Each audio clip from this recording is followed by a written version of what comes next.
Hello everyone, so Kuro Games just revealed the stats of the new 3.0 standard banner weapons and they look insane except for few of them. Without wasting any time, let's start reviewing them. Before that, let's understand Tune Break because the weapon passives are tied to it. Tune Break is a new mechanic introduced in version 3.0. When you attack enemies, you build up something called the off tune level on them. Once this meter is full, your resonator can trigger a tune break. There are two types of tune breaks. While building the off-tune level, certain resonators can apply special effects to enemies called tune rupture or tune strain. These are known as tune shiftings.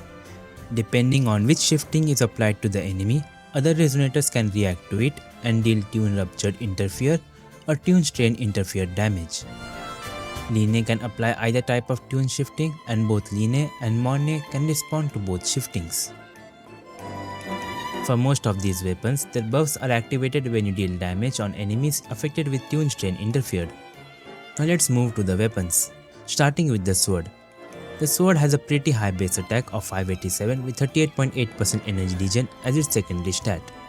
It increases attack by 12% and dealing damage to enemies under tune strain interfered gives 24% resonance kill damage bonus for 3 seconds. You can refresh the duration by triggering it again.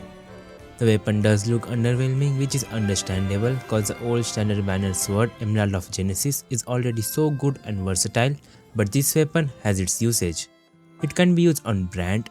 It will most likely be his second best option as it gives energy regen with high base attack acting as stat stick and allowing him to use the tide breaking set. It can be used on Spectre Rover in Zani teams where you want a lot of energy regen on him.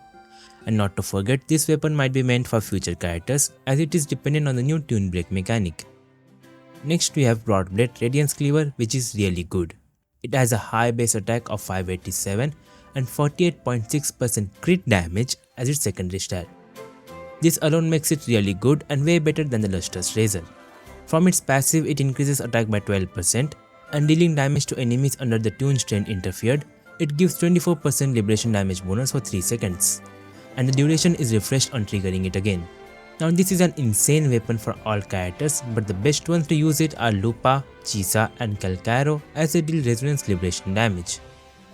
For others, it will work as a stat stick. Moving on, we have the pistol, which I think is the best weapon of this series. The stats similar to the Broadblade 587 attack and 48.6% crit damage. The passive increases attack by 12% and this is where it gets a lot better. Whenever any resonator in the team, it doesn't have to be the wielder, casts a tune break skill, the wielder of this weapon gets 20% damage bonus of all attributes for 14 seconds. This is why it is the best weapon, not restricted to any damage type, gives universal buff and the passive activation condition is more lenient. Just like Static Mist, which is the best for sub DPS, this will be the best for DPS characters. This weapon is going to be the second best for all pistol users, except the sub DPS characters like Mortefi who still prefer the Static Mist. Next we have the Gauntlets. The Gauntlet stats are also very good and way better than the old Gauntlets. It has a base attack of 587 with 24.3% crit rate, which is amazing. From its passive, it gives 12% attack and dealing damage to enemies under tune strain interfered gives 6% basic attack damage bonus for 3 seconds, stacking up to 4 times, which is 24% basic attack damage bonus. Re-triggering the effects resets its duration. As of now, I don't think we have characters who deal basic attack damage, but this weapon is a great stat stick, better than the Abyss Surges for all Gauntlet users. And lastly, we have the Rectifier. The Rectifier has a low base attack of 525, so the secondary stat should be higher, but here it shows 38.8% energy regen, so either the base attack or the secondary stat value might have been a mistake unless it is intended this way. The passive increases attack by 12% and when any resonator casts tune break skill, it grants 12% attack and 12% basic attack increase for 14 seconds.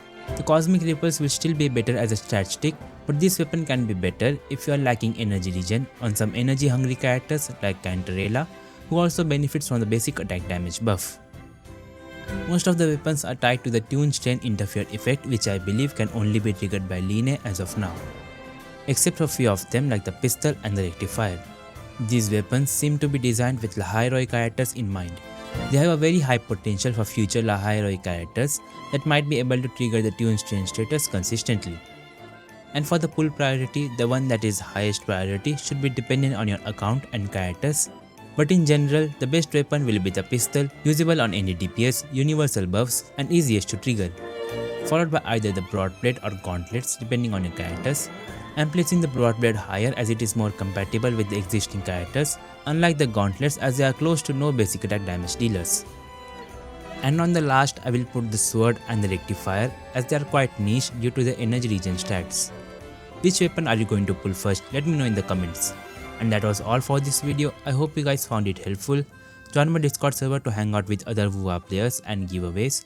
Don't forget to like and share the video and subscribe for more Wuwa content. Thanks for watching.